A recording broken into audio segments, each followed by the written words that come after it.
Hello everyone, welcome in the class of English literature. पिछले video में हमने Templar के बारे में पढ़ा था। द स्पेक्टेटर क्लब में नेक्स्ट कैरेक्टर, सेकंड कैरेक्टर हम पढ़ रहे थे।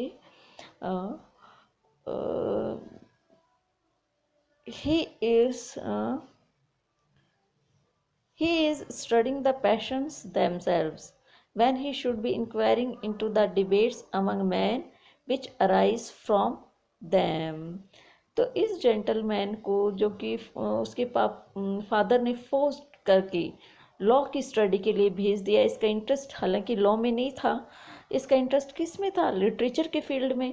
तो ये क्या पढ़ता? केवल पैशंस को स्टडी करता। लॉ के अंदर कोई भी इंटरेस्ट नहीं था, डिबेट्स के अंदर इसे कोई इंटरेस्ट नहीं था। He knows the argument of each of the orations of Demosthenes and Tully. वो किसके आर्ग्यूमेंट्स को बेहतरीन तरीके से जानना चाहता था?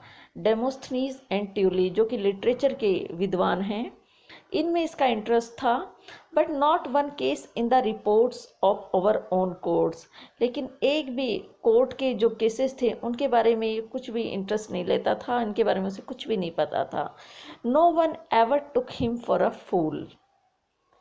ये जो जेंटलमैन है, टेम्पलर है, इसे न तो कोई व्यक्ति फूल, मूर्ख समझता था। No one ever took him for a fool but none except his intimate friends. और उसके इंटीमेट, घनिष्ठ मित्रों को छोड़ करके कोई भी व्यक्ति इसे फूल नहीं समझता था, मूर्ख नहीं समझता था। No he has a great deal of wit. न तो ये व्यक्ति इसे कोई मूर्ख समझता था, न ही ये समझता था कि ये बहुत ज़्यादा विद्वान है। केवल उसके घनिष्ठ मित्रों को छोड़ करके, जो कि उसके गुण और अवगुणों से भली भांति परिचित थे, इसके अलावा कोई भी व्यक्ति ये नहीं जानता था कि ये मूर्ख है। No one ever took him for a fool. न तो उसे कोई मूर्ख समझता था और न ही उसे कोई ज़्यादा बुद्धिमान समझता था। This turn makes him at once both disinterested and agreeable. और यही बात उसे क्या बनाती थी? Both in disinterested and agreeable. कुछ लोगों को उसकी बातें अच्छी लगती थी, इंटरेस्ट आता था उसके अंदर। कुछ लोग उसमें इंटरेस्ट नहीं लेते थे उसकी बातों में। As few of his thoughts are drawn from business. उसके कुछ विचार बिजनेस से जुड़े हुए थे। They are most of them fit for conversation. और एकदम फिट थे कॉन्वर्सेशन के लिए। मतलब कुछ विचार उसके बहुत ही बुद्धिमानी पूर्वक थे, बुद्धिमता दर्शाते थे उसकी। और they are most of them fit for conversation. His taste for books is a little too just for the age he lives in. क्योंकि उसे एंशियंट जो चीज़ें थी वो पसंद थी। एंशियंट, प्राचीन जो कल्चर था उसकी स्टडी करना उसे पसंद था। तो जितनी भी जो बुक्स थी उस एज के अंदर जो चल रही थी, मतलब उसके प्रेजेंट टाइम में जो चल रही थी, उसमें उसका बहुत ही कम इंटरेस्ट था। His taste for books is a little too just for the age he lives in. He has read all. हालांकि उसने सब कुछ पढ़ा, सारी बुक्स वो पढ़ता था। But approves of very few. लेकिन कुछ ही उसे पसंद आती थी, कुछ को ही वो अप्रूव करता था। His familiarity with the customs, manners, actions and writings of the ancients. क्योंकि वो फेमिलियर था पुराने कस्टम्स से, मैनर्स से, एक्शंस से and writings of the ancient से।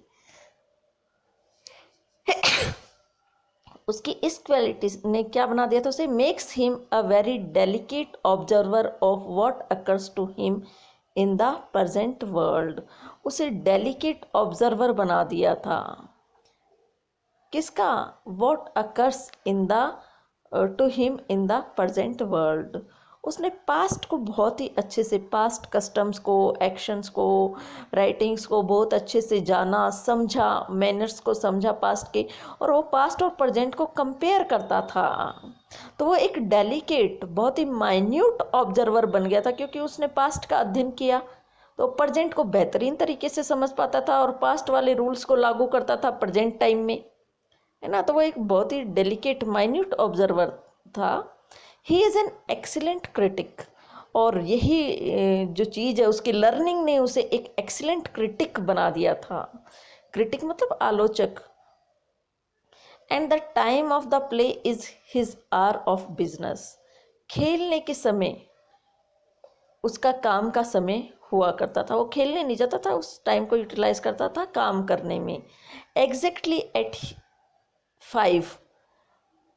5 बजते ही पासिस थ्रू न्यू इन, वो न्यू इन से गुजरता, crosses through Russell Court, Russell Court जगह का नाम है, ये सब सारे जगह के नाम है, वहाँ से क्रॉस करता, and takes a turn at Will's, और टर्न लेता, विल्स जगह का नाम है, टिल द प्ले बिगिन्स, जब तक कि खेल शुरू नहीं होता, खेल के टाइम को वो ऐसे यूटिलाइज करता। He has his shoes rubbed, अपने शूज़ वो हमेशा पॉलिश कराता, एंड हिज पेरीविग, पेरीविग मतलब विग जो पहनता था, powdered at the barbers, barber नाई की दुकान पे वो उसे पाउडर मतलब उसके डाई करवाता। As you go into the Rose, it is for the good of the audience when he is at the play. उसके जब वो खेला करता था तो उसके जो ऑडियंस है वो उसे बहुत ही रिस्पॉन्स देती थी। For the actors have an ambition to please him. Thanks a lot.